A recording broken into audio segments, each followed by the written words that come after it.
There can only be one until there is the next one. It's Top Gun. Wait, Ultraman, the next. Mafia, wake up, wake up. You have created a monster and it will destroy you.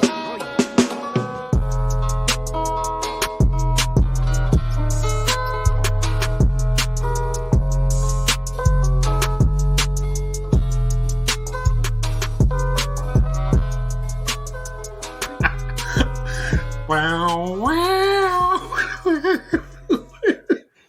Oh, man. I've seen Top Gun Maverick this year, Alex, and yeah, this definitely gave me some Top Gun vibes right from the very beginning. I was laughing pretty good when the opening of the movie is just Top Gun. Oh, it is. It's just Japanese Top Gun. It's wailing like so hard on those 80s vibes because they just want to do it. Oh, yeah, there's no reason. Except that theme keeps coming back throughout the whole movie. Every time one of those planes is on the screen, wow! Welcome back to the Monsters vs. Men podcast, the bargain basement of the monster podcasting airwaves, where two friends try to stay alive and stay connected by chatting about weekly monster movies. This week, we are discussing Ultraman the Next. With me, my one and only co-host, who fortunately doesn't absorb the creatures around him, Alex. Oh, and joining me is the next best host, Eric. The next best Ultraman host. Yeah. Oh, man. No, this is an interesting one, Alex, because we were talking about this Toku series and how we wanted to do it, and we had, of course, our Kamen Rider films that we watched the last 2 weeks, and then Ultraman the Next, and then hopefully everyone will get a chance to see Shin Ultraman for next week. We're recording this. We haven't gone to see it yet, a couple weeks in advance from release. I am excited about going to see Ultraman or Shin Ultraman in theaters, Alex. It'll be a first for Ultraman experiences in that format. Yeah, that's exciting. I can't wait. I hope it's good. It's going to be me, myself, and I taking myself to the theater. Yeah, me too. I wanted to go see it subbed, so it's going to be just myself. Now, if I was going to the dub, I would look into why it's PG-13, but I would probably take Gwen to it. Yeah, I thought about taking Theo. But honestly, Theo goes to the only showtime is 7:00. Right. Theo actually goes to bed at like 7:30. So wow. It would just throw off his entire schedule. It's right in the middle of the week. So it just wasn't going to work. But otherwise, I would take him because I think he would like it. Even subbed, he'd be fine. So he was watching part of this film with me the other day. So it's a shame how they treated this movie with its release here. Yeah, it really is. They didn't even try. It really is. Well, we'll see if it was worth a better effort next week. But this week, we'll think about the effort of the next. Shall we get started, Alex? Yeah, what's next? Well, while saying standalone and Ultraman together in the same sentence feels like an oxymoron, this week's Ultraman film almost fits that bill. Although loosely connected to Ultraman Nexus, fans debate if this film comes before or after that series. Thus, for us, it makes a great standalone choice. But does Ultraman work in isolation like this? Or do you need to be a prior fan to understand the Ultraman? First off, I didn't know there was debate whether this is before or after Nexus, so that's interesting. Oh, quote David Marshall on that. Mm-hmm. So, well, he did have an Ultraman podcast for a little while. As for me, I don't know if you need to be a prior fan to understand the man, but I think it does help somewhat, but also hurts somewhat. I think having previous Ultraman expectations can hurt this viewing for fans, because I think it did for me. I have certain expectations, and unlike the anime series, which I really do enjoy, because of how different it really is. But for some reason, although this is different, it may not be different enough, because the differences here are kind of a problem. That doesn't mean that everything is all bad here, because I definitely have some good things to say, but I think Ultraman the Next, it's missing something, even though it tried to be a adult version of a, I guess, children's property. Yeah. Yeah. So honestly, I found myself a bit surprised by my own reaction to this movie because I do like Ultraman. And I've been hearing about this film since before I watched a single Ultraman episode. Mm-hmm. So honestly, maybe a big part of this was my expectations. But overall, I'm underwhelmed by what we end up getting in Ultraman the Next. And I think a big part of this is the tone of the film. When you go serious, I'm forced to take you more seriously. And that makes me critique this film more than I would say, the original Ultraman TV series. Do you have some similar feelings, Alex? I'm not quite sure. Because I don't know if the tone is the thing that's different that I have a big issue with. Actually, I like the dark tone of the anime. And I think the dark tone here works mostly because it's consistent and it doesn't ever lean into any comedy at all. So it's not like it's gone dark but then kept really any element of the original in terms of its tone. But that being said, the thing I had a problem with, I think, was the pacing and the evolutions of the monster. The movie moves so slow at first. And I'm not really captivated enough by the early portion of the story to care. I think if the main character wasn't always so melodramatic and sad, and had some more characterization about, like, who is this man? Like, let's learn more about him. We know what he cares about, but I want to know a little bit more about him. I think if that was the case, I would be okay with the slower bits here. It's kind of like something we haven't even covered yet, like the Power Rangers movie. I think it handles its characters really well, despite almost never being a Power Rangers movie. And I think it makes the rest of it work pretty well. But ultimately, this guy is just a sad dad. And while the story is somewhat compelling in that sense, because it's relatable, I guess, in some sort of way as a dad, it's A, not enough, and B, doesn't really have any sort of payoff. Yeah. I mean, the stakes here are really high. I mean, our main characters, I always forget their name. You see my notes and you're probably laughing. The girl and the main guy. Yeah. The main girl and the main guy. Yeah. So I think it's Shunichi and Sarah are our two main characters. And both of them have very personal attachments to what's happening. He wants to stay alive so he can be with his son before he dies. And then the Sarah, she wants that's her boo up there, that big monster. And while we do lean into that element a little bit in the, I'm going to call it the drain, because I don't know what that space is, that's underground and all blue and pretty cool. It is kind of cool. I don't know what it is. It's very cool. I'm going to call it a drain. It feels like an underground sort of like crypt or something. Yeah, it almost feels like that, right? Not. But like there's that interesting moment there, but it doesn't feel like it pays off. Like, no. We should have had a little more sadness there, leaned into the dark tone more if you're going to go this way, so that we can get that hint of who used to be there, instead of just being like, no, he's dead. Don't worry about it. For a story that's so personal, it's just not effective. Yeah. But the movie is not all doom and gloom. But for a story perspective, it is lacking.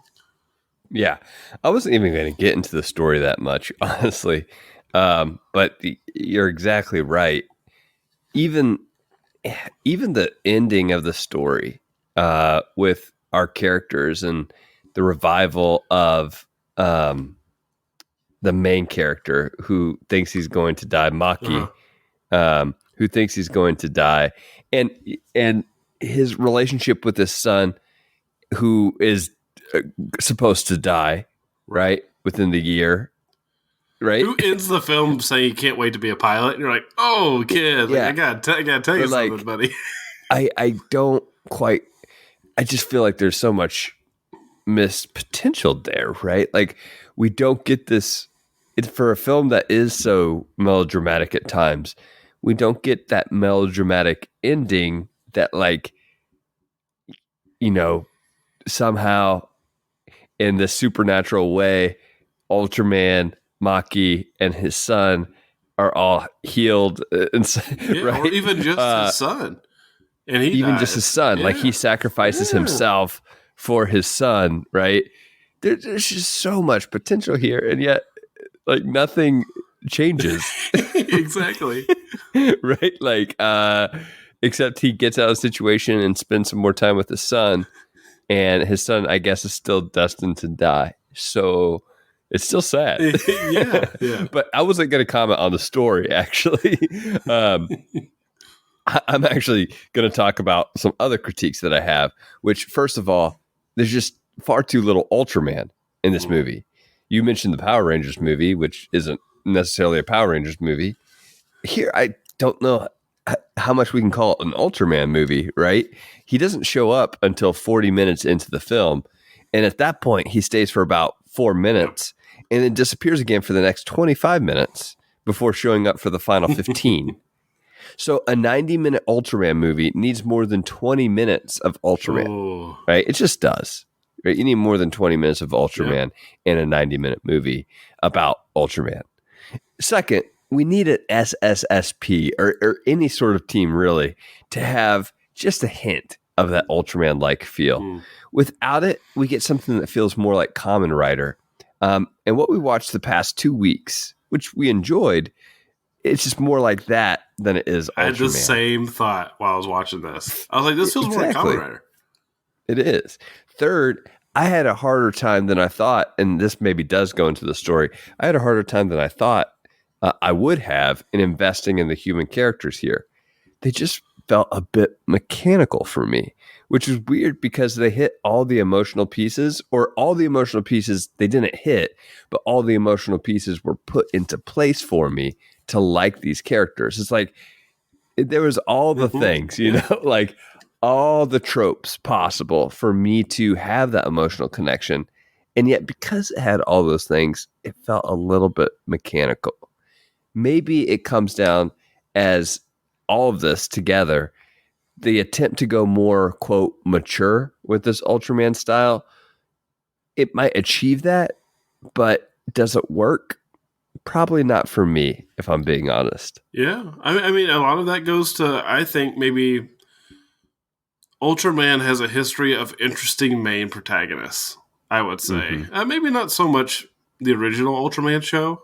I feel like he's a blank slate in that one. Yep. But after that, I feel like, man, we've got some really interesting heroes. Now, I haven't seen all of them, but I can tell you modern Ultraman really leans into their characters. And they're sometimes larger than life or just interesting. And then even like Ultra 7, I'm a fan of Dan. I like Dan. He makes choices. Sometimes tough choices. Wrong choices. Yeah, and the wrong choices.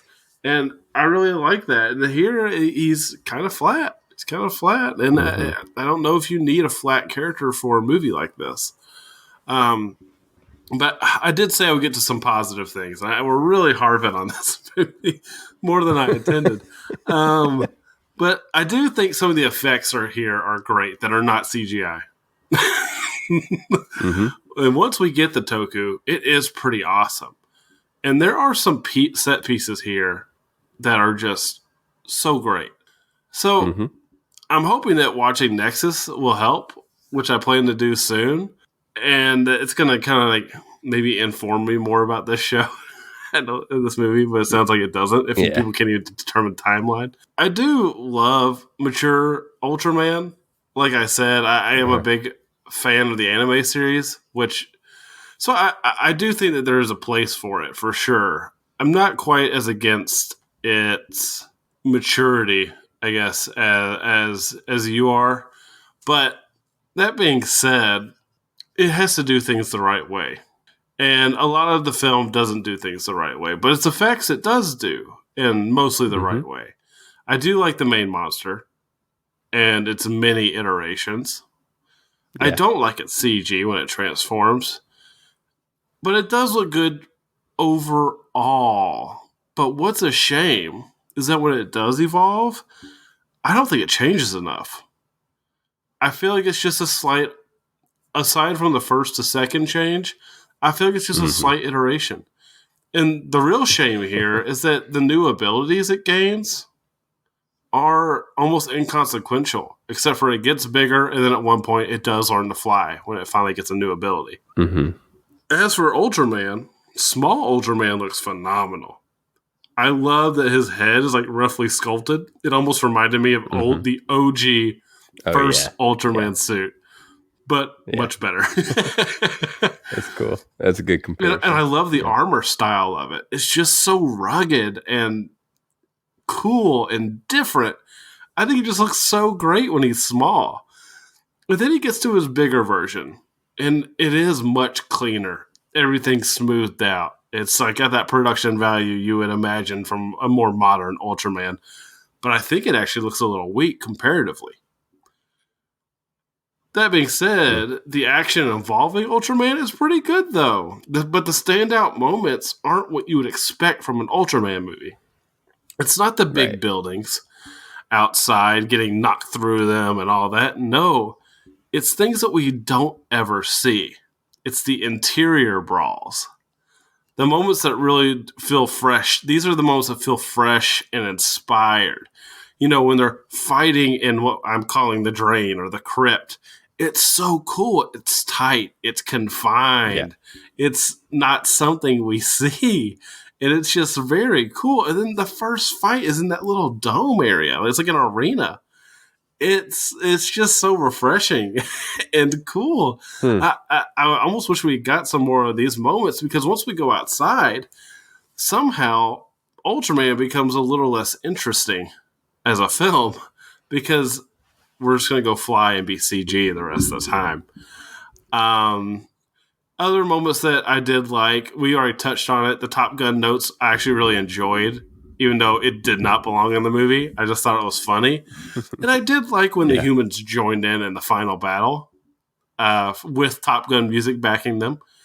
But and I did like the general soundtrack, though, for the actual rock music that played while Ultraman fought. I thought that was pretty good, too. But what about you? Yeah. Well, I think I actually might disagree about some of the Toku effect that stood out with me, but we'll get into that, I'm sure, because there are definitely pieces here in isolation which are good. I am hoping that watching Nexus will help, which I plan to do soon. I will come back around to something that you said at the beginning about the Ultraman anime series, which I'm not as big a fan of as you are by any means. But it has a darker tone for sure, even a darker tone than this movie. But the difference is it does something quite a bit different. It's using Ultraman's name, but really taking a completely different spin on Ultraman. It's almost as if we're in this completely different world. So it's so different that I have less problems with it, because it's just trying to do something different, which is not what's happening here. Here we're trying to just aim what we already have at a different audience, and to me that falls a little bit flat.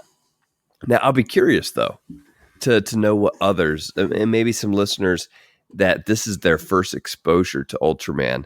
I'd be curious to hear what they think, because I could see this actually making a good first impression overall, even if I think it's not the best representative of the Ultraman series as a whole. Yeah, yeah. It sounds like you and me have very similar thoughts. I mean, we even stated very similar things. Like, this movie, if it's going to go dark and mature, it's got to go. It's got to commit all the way. Yeah. It has got to be different enough. That's true. That's true.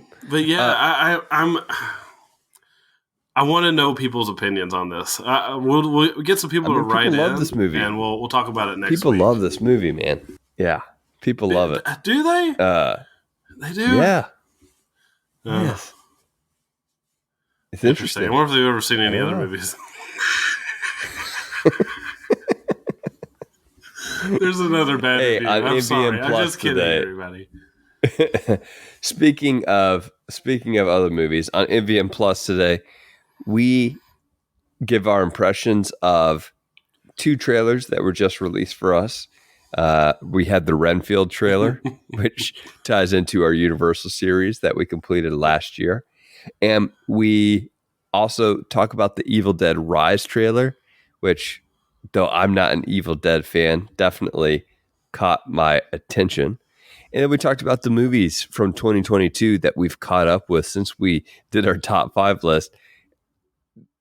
Several movies I've seen, Alex, could have easily have made that top 5. I think I listed 4 movies that could have made my top 5 that I've seen since we watched that, since we made that top 5 episode. So definitely check that one out. It's patreon.com/MVM pod, where you can become a bargain basemite and get access to the entire MVM Plus catalog. But let's get into our awards, shall we? Let's do it. Oh, by the way, Alex, I did want to mention that deal that we talked about is still going on this year. It is, yeah. And that deal is $2. Did I hear that right, Alex? $2, Eric? I just said $2 for $2 a month. Hey, and I will say that is a January special. It will probably change. It'll probably change. Hey, but Eric, do you know what's free? What? Leaving us a review. It is free. That is leave us a free free 5-star review on your application of choice, preferably Apple iTunes, because they're the ones with the algorithm. And if you're, I don't know if this is the episode to really push that, because we're talking bad about a movie that people like, but that's why we're special and we're different. And you come to listen to us for different opinions. And maybe you have this opinion and you're just too scared because you've been peer pressured into saying the thing to keep people happy. Don't worry. Here at MVM, we got your back. Oh my gosh. I can't believe you get MVM Plus for $2 a month, Alex. And you can leave free reviews. What? Wow. I'm signing up today. You're leaving a review. Yeah. Let's get into our awards, though, shall we? Right. Compelling character award. Who'd you have? I had Yoko Maki, the mom. Nice. I thought she was just an interesting character. She puts up with a lot. She's understanding.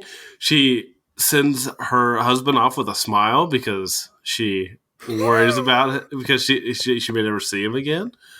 So yeah, good for her. She puts up with a lot in this movie, and like she does. It's very forgiving. She's very forgiving. And yet she always sends him off with a smile. Gotta love it. My compelling character is probably the sidekick fighter pilot dude, which is I think Yamashima. Perpetually unhappy man. Perpetually unhappy man who does a good thing for his friends. I will say that. So I'm impressed by him for sure. Yeah. He was pretty good. He was familiar. Definitely seen him with some other things. Yeah. What about your most memorable line of war? Actually, you should go first, and then I'll go second. My most memorable line. My most memorable line is Now I'm having trouble remembering. Oh, I know what it is. It's I have no regrets. It's at the end when the main character Maki, and I think the main character's name, Alex. You mentioned the wife, who I think is I don't know. I'm getting myself confused now. I think Yoko Maki is the dad. Sugumu No. Maki. Shunichi Maki is the dad. Yoko Maki is the wife, Shunichi Maki. and Sugumu is the son. Oh, okay. There you go. Shunichi Maki. So Shunichi Maki is he says I have no regrets, right? To like the Ultraman character whenever he thinks he's dead at the end after the final battle. And I just am like, what are you talking about, man? You have no regrets? And even Ultraman is like, are you sure you don't just have one? And he's like, oh yeah, I guess I do. Yeah, my and son, that's right? my line where he says, maybe just one. Yeah, come on. What are you talking about? We just spent this whole movie. You've been brooding over this entire thing, and now you just said because you got to fly like Ultraman, you have no regrets. Makes zero sense whatsoever. But oh well. I can't believe the acting award. I'm going to give it to Kyoko Toyama as Sarah Mizuhara because she really sold me on her passion for that man that she somewhat didn't want to kill. There you go. Remember when she fired 5 bullets and only hit him with one? Yeah. How was that even possible? Because the implication there is that she didn't want to kill him, I guess. I guess. I don't know, but it looked like she was like intending to kill. Very much so. But I guess, I don't know. But she also was just very sad at the end. Or maybe not, because you couldn't really tell. You couldn't tell. No. She did a great job. What about you, Eric? She did look pleased to see her friend Shinichi flying in his plane with his son. So yeah. I actually wanted to give it to Tetsuya Besho, who does play Shinichi Maki, Ultraman the Next. Ooh. We could call him. Yeah, he's melodramatic. There's a lot of moments that are just like over the top, but he sells those over the top moments. Every character here is over the top. So I'm going to give it to the person that has the most over the top moments, which is him. Definitely the way to go. What about you? For my that's a good shot award? Because I already gave him I can't believe that actor. You already did. What about your that's a good shot award? Mine was the overhead shot when they're fighting in the drain. It's a crane shot and it's moving forward as they're fighting. It's just so great. So great. I feel like everybody talks about the dome fight scene, but I think this is better than that. Yeah. Well, speaking of the dome fight scene, there's a small moment in the dome fight scene that I think is really good, where Ultraman jumps in front of Sarah. Is that her name? Yeah. Her character. And as the tail of the monster is about to come down on her. And it's a great juxtaposition shot between her as a character and Ultraman, so you can kind of see that size difference. It's really well done. It looks great. So that was my that's a good shot award. There's even that moment of flashback to that shot because I think the filmmakers realized, that was a good shot. So we need to it was have a 5 minutes to ago, but let's flash back to it. Yeah, that's 5 minutes ago, but let's flash back, and they do, and it was good both times. So that blocking scene was cool. I also like the scene where he catches the building as it falls. That's a great scene. That's really cool. Yeah, that's really cool. Really cool. And the transformation at the same time, right? Which is neat. That too. And then I also like that the monster attacks him while he's holding the building. Pretty cool. Yeah. Catches on fire. Yeah. Unique award, Alex, this week. I kind of did a throwback award, which is the standout effect. Yeah, I did too. And you mentioned this, and I actually kind of thought, I don't know, I actually kind of had a different reaction than you did. Uh-huh. I actually thought the flying scenes, which were CG, looked pretty good to me. It just looked different. So the flying fight looks pretty Yeah. good. Ultraman flying by himself in the city, dodging fireballs, looks terrible. There's part of it that looked good. Like when he first starts flying, looks great to me. I was like, this is interesting. Mm-hmm. I haven't seen something look quite like this before. So it had my attention. And I think that the flying battle looked good as well. I can't quite remember a moment where I was like, oh man, that looks terrible. But I'm sure there was something in there that didn't look as good. But I overall liked the city scenes and the flying scenes a bit more than those interior scenes. So I have a bit different take on the action overall than you do. I thought the interior action scenes were just a bit static. And I mean, if you have a Toku film, I need some dynamics. So that's why I prefer those scenes over the interior scenes. Yeah, I could agree that the interior dome fight does feel a little static. I can agree with that.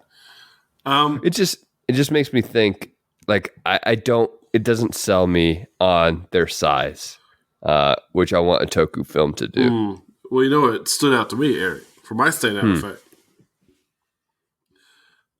The rat faces that were added onto it, the monster's shoulder pads. And then when he absorbs the birds and the bird's mouth comes out of the bird's beaks come out of the rat's mouth, and like the rat just gets squished back. It's very gross and cool. It's one of the few times like the actual features of the thing it absorbs are clear. I mean, other than the rat, but I thought that was kind of hokey. But for some reason, this took the hokey thing and made it cool. There you go. All right, final thoughts and tiered rating, Alex. I'll go ahead and start. I'll say that, honestly, Ultraman the Next was underwhelming overall. And because of that, and because of just the reactions that I've seen, no, I'm not going to do that. I'm not going to call it. Don't do it. Don't do it. Don't do it. So I'm not going to say that. But I will say it was just underwhelming for me on a personal level. Because I had heard so many great things about it. I'm mixed about the design of Ultraman, even the first form, which looks pretty cool. I just think it gets a little far away from the intent of Ultraman, and that probably extends, in my opinion, to the entire film whatsoever. It doesn't take enough risk, whereas the Ultraman anime that we talked about does take those risks because it just is so different, right? It's almost a different type of show completely. Here, we're not taking enough risk in getting dark enough for it to actually make an impact that I think it's trying to go for. I would say another comparison, actually, Alex, now that I'm thinking about it, is Neo Ultra Q, which I've seen a couple episodes of and does a really good job at having a dark tone. Yeah, it's very dark, some of those episodes, and yet it works. It definitely works. So Neo Ultra Q, if you're looking for a dark Ultra series that's more modern, I would definitely check out Neo Ultra Q. It's got great Toku effects as well, honestly. But Ultraman the Next, despite having some of those Toku effects that I'm looking for, didn't quite scratch the itch when it came to what I'm looking for in an Ultraman series. So for me, it's a Gamma tier film. Okay. Lower Gamma tier, if I'm being honest. And I'm right there with you, Eric. This is definitely a lower Gamma tier for me. It is a disappointing movie. And again, it could be a victim of expectations. But I don't feel like even that it was even close to the expectations. I think we've got lackluster characters. I think our story it needs more juice, is what it needs. It needs more oomph. Whether you go darker or you kill somebody or make somebody actually care about somebody else, like Sarah and caring about her fiance, like really make these moments matter when he is killed, like make it impactful. And this film just doesn't deliver on any of those promises. It feels like it makes at the beginning. So with that, I mean, like, yeah, we've got great effects at times. We've got unusual set pieces, which is just great. I like the interior stuff, especially the sewer area. And the monster is good, but I don't think it's cool, but it's the same monster for the whole movie, and his evolutions aren't enough to be interesting to me. So it's a little disappointing in many ways, and they all really add up. So this is a lower Gamera tier for me. I am planning on watching Nexus, and I hope that improves. Maybe the next in retrospect. Wait, maybe not. Yeah. If it's so bad, it might improve the next. I hope it's good. Yeah. No, I hope. I definitely hope it does. We'll see. We'll definitely see. Next week, Alex, we watch Shin Ultraman, or as I like to say, Ultraman the Shin. Oh. Will it provide a win, or will it be knocked down like a bowling pin? I just hope that Shin Ultraman is worthy of Monsters vs. Men. Me too. Many other people will be asking the reverse question, but that's okay. Yes. Yeah. As always, thanks for listening to Monsters vs. Men. You can leave us feedback on this episode, and we are curious what you have to say, because I do think many of you disagree with our take on Ultraman the Next Tier. Leave us that feedback at mvmpod.com or email us at mvmpod@gmail.com, and we'll get back to you. You also follow us and message us on Twitter and Instagram at mvm_pod. Become a bargain basement at patreon.com/mvmpod and receive weekly bonus content, including special reviews, interviews, and host chats. And if you can't join at this time, a review or a share always helps, and as Alex said, is absolutely free, along with the $2, which is just a bargain, this month only, over at patreon.com/mvmpod. Monsters vs. Men is produced by Alex Cornett. Executive producers are Kevin Alexander, Faye Basier, John Freeman, and Michael Herndon. Special thanks to our wives, Kama Rock Band for PlayStation 3, which formed Cell Block B, Louis Loops, Senior Honda, Drew the Collector, our Instagram connector, and you, the listener, for listening. Until next time, don't forget about your son during your dying moments. And try to stay alive. Mafia, wake up, wake up. You have created a monster and it will destroy you.